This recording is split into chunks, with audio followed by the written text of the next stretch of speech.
Church దగ్గరకి వెళ్ళి ఆ చర్చి మీద ఉన్న ఆ యొక్క వాగ్దానాలని, చర్చి మీద ఉన్న ఆ నేముని చదువుతా అపహాసముగా, వ్యంగ్యంగా ఏలన చేస్తూ యేసు ప్రభువుకి తోడు లేరు, యేసుకు తోడు లేరు మాట్లాడుతున్నాడు. ఇలాంటి వ్యక్తిని ఏం చేయాలండి? వినండి.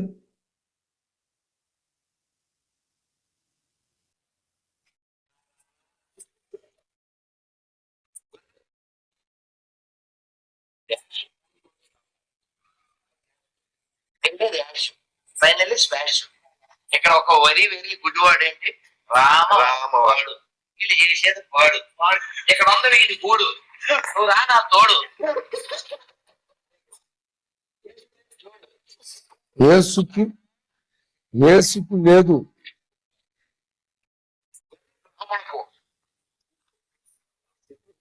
యేసుకు లేదు తోడు. ఏమండి?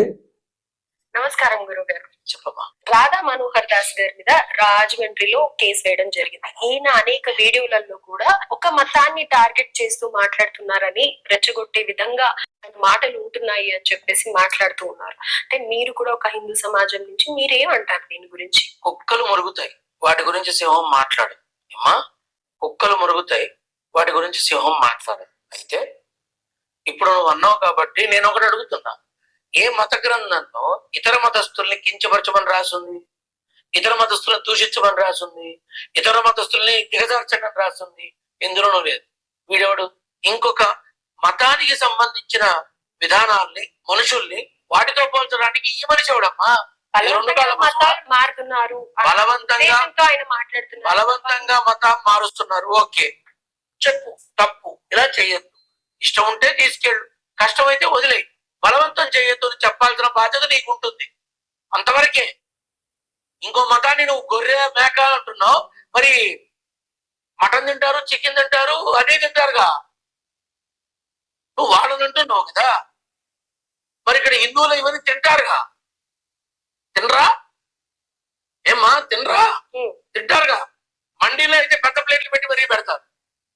నువ్వు ఎలా అంటావు ఇంకొక మతానికి సంబంధించిన వ్యక్తుల్ని వాళ్ళు గొర్రెలు అని నువ్వు ఎలా అంటావు? నువ్వు ఇప్పుడు వాళ్ళు గొర్రెలు అంటే మరి నువ్వెవరివి? వాళ్ళు అనొచ్చుగా. ఇంకో మాట, గొడవ అనేది ఇలానే మొదలవుతుందమ్మా. ఇద్దరి మనుషుల మధ్య ఉన్న దగ్గరితనం ఇలాంటి మాటల వల్ల దూరం పెరుగుతుంది. నువ్వు ఎలా అంటావు? ఎవరో చెప్పాడు, నాకు పంపించాడు, ఇలా దండం పెట్టుకుందాం వెళ్తే దూరం అన్నట్ట. చిరంజీవి దూరం అన్నట్ట, దగ్గర కూడా రావద్దన్నట్ట. అదేంటి? చిన్నజీయర్ స్వామి వారిని అంటున్నారంటే వాళ్ళకంటూ కొన్ని నియమాలు ఉంటాయి కదా. చిన్నజీయర్ స్వామి అంటే మీకు ఆయన ఒక గురువు గారు, మీకు ఆయన ఒక గొప్ప వ్యక్తి. అది మీకు సంబంధించింది, నాకు సంబంధం లేదు. నేను నిన్నగా ఒక వస్తా, ఎంత పెద్ద ఉన్నత. ఇప్పుడు వాళ్ళైనా నువ్వైనా నాకు ఒకటే, నాకేం తేడా లేదు. నాకెవ్వరైనా ఒకటే. నేను చూసిన వీడియోలో ఆయన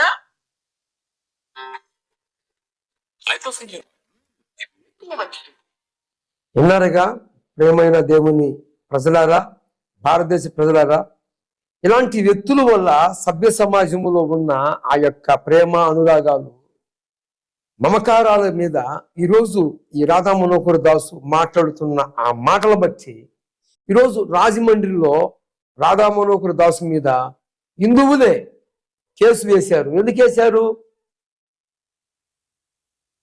మత కలహాలకి కారుకులు వీళ్ళే. ఇది తెలిసిన భారతదేశంలో ఐందవత్వములో ఉన్న ఐందువులు రాధా మనోహర్ దాసు మీద కేసులు వేశారు. ఈ యొక్క రాధా మనోహర్ దాసుని ఖండిస్తూ, తను చెప్పిన మాటల్ని ఖండిస్తూ ఒక పూజారి గారు బయటకు వచ్చి, ఎందుకు ఇలాంటి వ్యక్తులు సభ్య సమాజంలో, వీరి వల్ల సభ్య సమాజానికి ఏం ప్రయోజనం ఉంది, వీరి వల్ల ప్రయోజనం ఏమన్నా ఉందా అని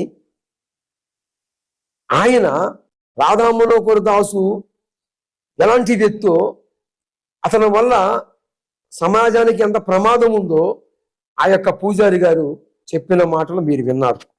కనుక మరలా తర్వాత మరి ఆ మెసేజీలో తర్వాత వీడియోస్ మనం చూద్దాం. ఇంకా చాలా ఉన్నారు.